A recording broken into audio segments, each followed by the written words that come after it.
রমজান মাসে hotel restaurant কিংবা রাস্তার ধারে যে ডিম চপটা পাওয়া যায় সেই রেসিপিতেই আজকে পারফেক্ট একটা ডিম চপ তৈরি করব।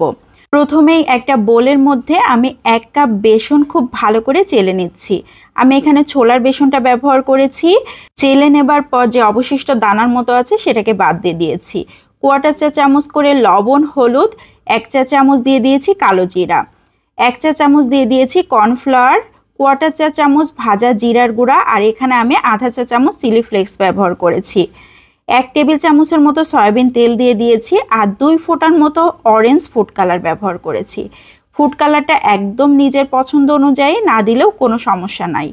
এখন অল্প অল্প করে পানি দিতে হবে আর সুন্দর একটা বেটার তৈরি করতে হবে। এই বেটারটা খুব বেশি ঘনও হবে না, আবার খুব বেশি পাতলাও হবে না। আমি পানি কিন্তু অল্প অল্প করে দিচ্ছি আর খুব সুন্দর করে মিশিয়ে নিচ্ছি। এমনভাবে মেশাতে হবে যাতে ভেতরে কোনো ধরনের দানা না থাকে। অল্প অল্প করে পানি দিতে হবে আর এইভাবে মিশিয়ে নিতে হবে। ফুড কালারটা দিলে দেখতে একটু সুন্দর দেখা যায়, কিন্তু টেস্টের কোনোই চেঞ্জ আসে না। এই জন্য পছন্দ না হলে স্কিপ করা যেতে পারে। বেসনের এই বেটার তৈরিতে সয়াবিন তেলটা যে গরম দিতে হবে এমন না, ঠান্ডা তেল দিলেও কিন্তু সেম কাজই হবে। একটা বোলের মধ্যে 1 কাপ ম্যাশ করা আলু নিয়ে নিয়েছি। 2 টেবিল চামচ পেঁয়াজ বেরেস্তা দিয়ে দিচ্ছি। পেঁয়াজ বেরেস্তা দিলে কিন্তু টেস্টটা অনেক ভালো আসে।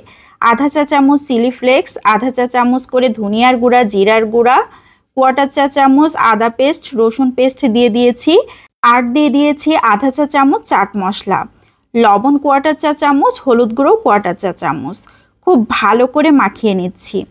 লবণটা একটু কম করে দিলেই ভালো হবে, কারণ সব কিছুতে কিন্তু লবণ থাকে। আমি যখন আলু সিদ্ধ করেছিলাম, একসাথে ডিমও সিদ্ধ করেছিলাম, তখন কিন্তু অল্প করে লবণ ব্যবহার করেছিলাম। 3টা ডিম সিদ্ধ করে আগেই রেখে দিয়েছি খোসা ছাড়িয়ে।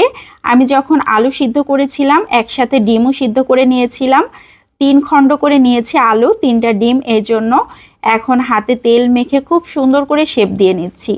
চপগুলো যেরকম হয় একটু লম্বাটে টাইপের, সেভাবে আমি চপগুলোকে তৈরি করে নিচ্ছি। তো সবগুলো একই রকমভাবে তৈরি করে নিতে হবে। রাস্তার ধারে কিংবা হোটেলে এই ধরনের ডিম চপই তৈরি করা হয়, একদম আস্ত ডিমের। তো আমি আজকে সেভাবেই তৈরি করছি। এটা কিন্তু খেতে অনেক মজার হয়।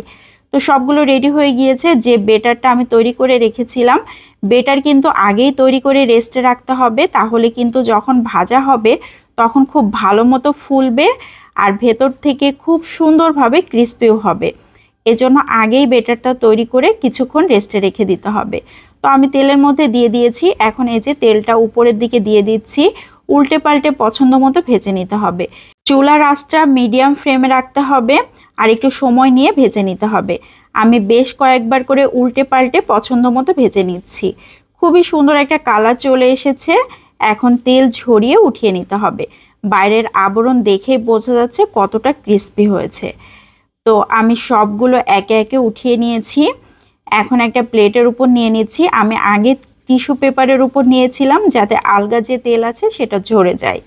এখন আমি কেটে শেয়ার করছি ভেতরটা কেমন হয়েছে। দেখেন কত সুন্দর, দেখেই কতটা লোভনীয় লাগছে। ঠিক এভাবেই কিন্তু ডিম চপটা তৈরি করা হয়। খেতে মাশাআল্লাহ অনেক মজার। যারা আমার এই রেসিপি ফলো করে ডিম চপটা তৈরি করবেন একদম পারফেক্ট হবে। উপর থেকে আমি জাস্ট একটু বিট লবণ দিয়ে দিচ্ছি আর চিলি ফ্লেক্স দিয়ে দিচ্ছি। খুবই সুন্দর একটা ডিম চপ তৈরি হয়েছে। খেতে মাশাআল্লাহ অনেক মজার। এভাবে একবার তৈরি করে খেয়ে দেখতে পারেন। তো আজকের মতো বিদায় নিয়ে নিচ্ছি। আসসালামু আলাইকুম।